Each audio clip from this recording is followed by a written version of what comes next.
welcome to 5 dangerous things you should let your children do.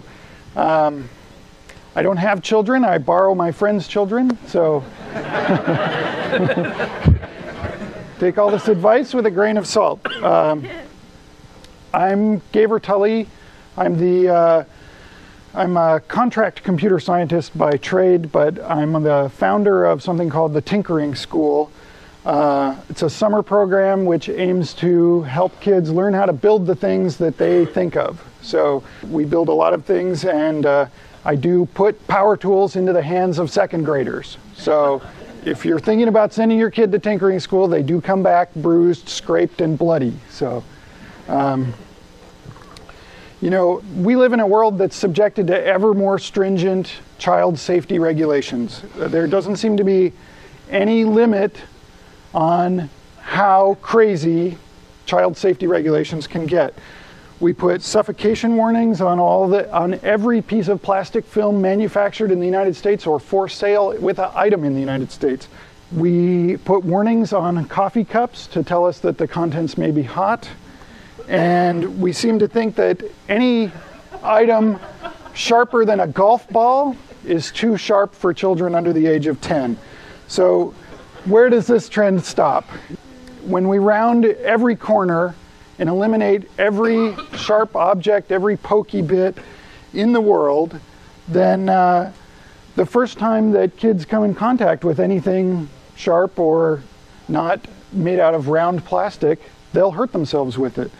So as the boundaries of what we determine as the safety zone grow ever smaller, we cut off our children from valuable opportunities to learn how to interact with the world around them. And despite all of our best efforts and intentions, kids are always going to figure out how to do the most dangerous thing they can in whatever environment they can. So, despite the provocative title, this presentation is really about safety and about how some simple things that we can do to raise our kids to be creative, confident, and in control of the environment around them. And what I now present to you is an excerpt from a book in progress. The book is called 50 Dangerous Things. This is 5 dangerous things. Thing number 1, play with fire. Learning to control one of the most elemental forces in nature is a pivotal moment in any child's personal history. Whether we remember it or not, it's the first time we really get control of one of these mysterious things. These mysteries are only revealed to those who get the opportunity to play with it. So playing with fire, this is like one of the great things we ever discovered, fire. From playing with it, they learn some basic principles about fire, about intake, about combustion, about exhaust. These are the 3 working elements of fire that you have to have a good controlled fire. And you can think of the open pit fire as a laboratory. You don't know what they're going to learn from playing with it. You know, let them fool around with it on their own terms, and trust me, they're going to learn things that you can't get out of playing with Dora the Explorer toys. Number 2, own a pocket knife. Pocket knives are kind of drifting out of our cultural consciousness, which I think is a terrible thing. Your first pocket knife is like the first universal tool that you're given. You know, it's a spatula, it's a pry bar, it's a screwdriver, and it's a blade, yeah.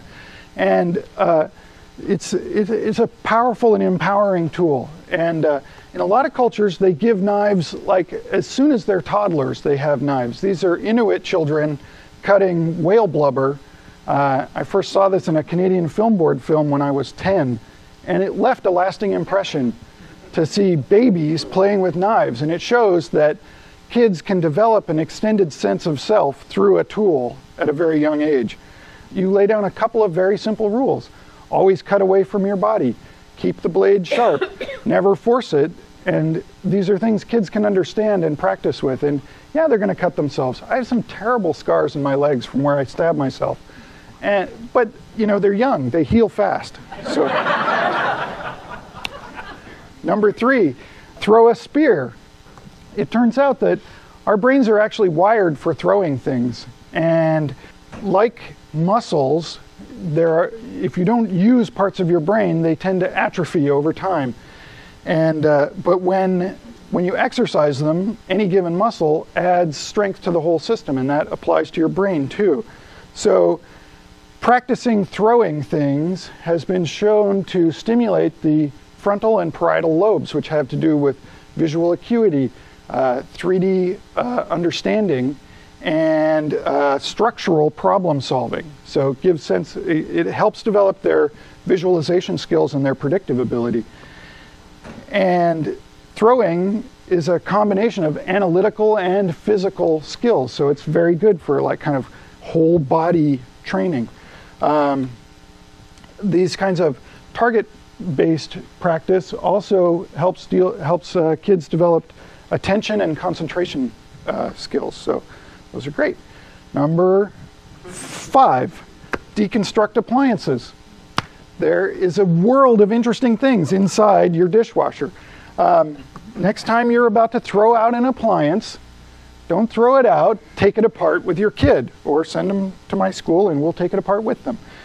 Even if you don't know what the parts are, puzzling out what they might be for is a really good practice for the kids to get sort of this sense that they can take things apart, and no matter how complex they are, they can understand parts of them. And that means that eventually they can understand all of them. It's a sense of knowability, that something is knowable.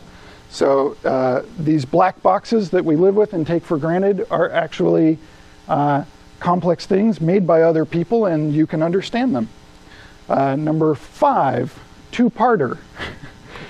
Break the Digital Millennium Copyright Act. There are laws beyond safety regulations that attempt to limit how we can interact with the things that we own. In this case, digital media. It's a very simple exercise. Buy a song on iTunes, write it to a CD, then rip the CD to an MP3 and play it on your very same computer. You've just broken a law. Technically, the RIAA could come and persecute you. It's an important lesson for kids to understand that some of these laws get broken by accident and that laws have to be interpreted. And that's something we often talk about with the kids when we're fooling around with things and breaking them open and taking them apart and using them for other things. And also when we go out and drive a car. Driving a car is a really empowering act for a young child. So this is the alternate. For those of you who aren't comfortable actually breaking the law, you can drive a car with your child. This is a great stage for a kid. This happens about the same time that they get latched onto things like dinosaurs, these big things in the outside world that they're trying to get a grip on. A car is a similar object, and they can get in a car and drive it, and that's a really gives them a handle on the world in a way that it wouldn't that they don't often have access to. So, and it's perfectly legal. Find a big empty lot, make sure there's nothing in it, and it's on private property, and let them drive your car. It's very safe, actually, and it's fun for the whole family. So let's see, I think that's it. That's number 5.5. Okay.